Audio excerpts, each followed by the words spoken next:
আপনাদের আশীর্বাদ মাথায় নিয়ে আজকে যে ভিডিওটি বানিয়েছি এটি আমার প্রথম ভিডিও।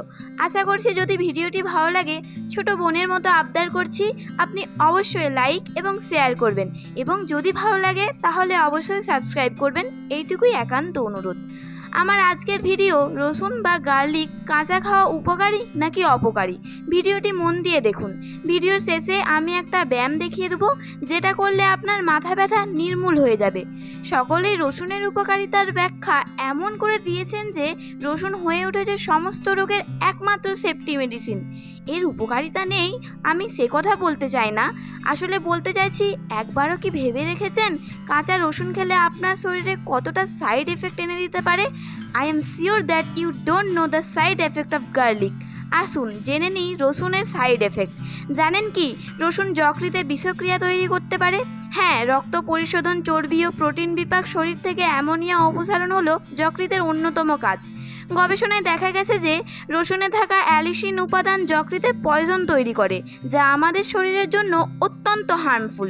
অনেকেই বলে থাকেন, এমনকি আমিও বহু চ্যানেলে দেখেছি যে রসুন খেলে স্টোমেকে থাকা জীবাণু ধ্বংস করে। বিষয়টা আমি মেনে নিলাম, কিন্তু এটা আপনি জানেন না যে খালি পেটে রসুন খেলে ডিহাইড্রেশন বা ডায়রিয়া হতে পারে। Sulphur is present of garlic. রসুনে থাকা সালফার যা পেটে গ্যাস তৈরি করে এবং ডিহাইড্রেশন বা ডায়রিয়া হওয়ার পেছনে কাঁচা রসুন দায়ী। কি হলো, অবাক হয়ে গেলেন? এটাই বাস্তব। যুক্তরাষ্ট্রের ন্যাশনাল ক্যান্সার ইনস্টিটিউটের প্রকাশিত গবেষণা অনুযায়ী খালি পেটে তাজা রসুন সেবন করলে বুক জ্বালা পড়া, বমি ভাব ও বমি হতে পারে। হার্ভার্ড মেডিকেল স্কুলের এক গবেষণার প্রতিবেদনে বলা হয়, রসুনের এমন কিছু উপাদান আছে যা জিআরডি হওয়ার কারণ হয়ে দাঁড়ায়। অনেকে আছেন গরম ভাত কিংবা কখনো রুটির সঙ্গে একটি বা দুটি কুয়ার কাঁচা রসুন খান। এখন প্রশ্ন হলো, তাতে কি এমন ক্ষতি হয়? মুখে দুর্গন্ধ বেরোয়, যার কারণে মুখোমুখি কারোর সঙ্গে কথা বললে সে মুখ ফিরিয়ে নেয়। দুর্গন্ধের কারণে রসুনে থাকে সালফার জাতীয় উপাদান, তাই রসুন খেলেই দুর্গন্ধ হবেই। সকালে জানেন না যে দীর্ঘদিন ধরে কাঁচা রসুন খেলে শরীরের কোন অংশ কেটে গেলে প্রচুর পরিমাণে ব্লিডিং বা রক্তপাত বাড়ায়। রক্তের ঘনত্ব কমানোর প্রাকৃতিক উপাদান হিসেবে রসুনের কার্যকারিতা যাই থাক না কেন, এর কুফলও আছে। তাই যারা ওয়ারফারিন, অ্যাসপিরিন ইত্যাদি ব্লাড থিনার ধরনের ওষুধ সেবন করেন তাদের অতিরিক্ত রসুন খাওয়া উচিত হবে না, কারণ এতে রক্ত অতিরিক্ত পাতলা হয়ে অভ্যন্তরের রক্তপাত শুরু হতে পারে। তাই সে কারণেই অকাল ব্লাড মূত্রের সঙ্গে বেরিয়ে যায়। স্বাভাবিকভাবে এটি ভয়ের ও আতঙ্কের, একথা অস্বীকার করা নয়। এবার যে অ্যাডভাইস দিচ্ছি সেটি মোস্ট ইম্পর্টেন্ট। প্রেগনেন্ট অবস্থায় থাকা নারীর জন্য রসুন একেবারেই প্রহিবিটেড।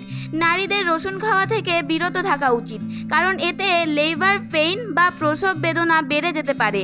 শিশুকে মাতৃদুগ্ধ খাওয়াচ্ছেন এমন মেয়েদেরও রসুন থেকে দূরে থাকতে হবে, কারণ তা দুধের স্বাদ পাল্টে দেয়। আমরা অনেক সময় মাথা ঘোরার সমস্যার মুখোমুখি হয়েছি হচ্ছি দীর্ঘদিন ধরে রসুন সেবন করলে বা বেশি পরিমাণে খাওয়ার কারণে রক্তচাপ কমে যেতে পারে, ফলে দেখা দিতে পারে নিম্ন রক্তচাপের বিভিন্ন উপসর্গ। ঘাম বাড়ানোর ক্ষেত্রে একাধিক ক্লিনিক্যাল স্টাডিতে দেখা গেছে দীর্ঘদিন ধরে রসুন সেবন করলে ঘাম বেশি হওয়ার সম্ভাবনা থাকে।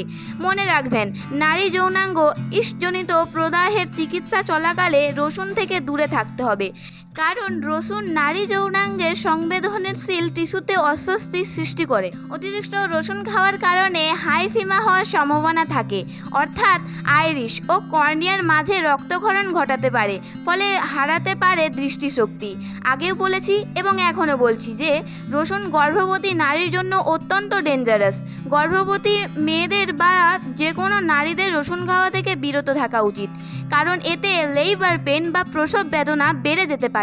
শিশুকে বুকের দুধ খাওয়াচ্ছেন এমন মেয়েদেরও রসুন থেকে দূরে থাকতে হবে, কারণ এতে দুধের স্বাদ পাল্টে দেয়। আজ আর বিশদ আলোচনা করতে চাইছি না। বাংলার স্বাস্থ্য, বাঙালির স্বাস্থ্য, বাংলায় স্বাস্থ্য। ভালো থাকুন, সুস্থ থাকুন, এই মঙ্গল কামনা করি। এবার দেখুন কিভাবে করতে হয়।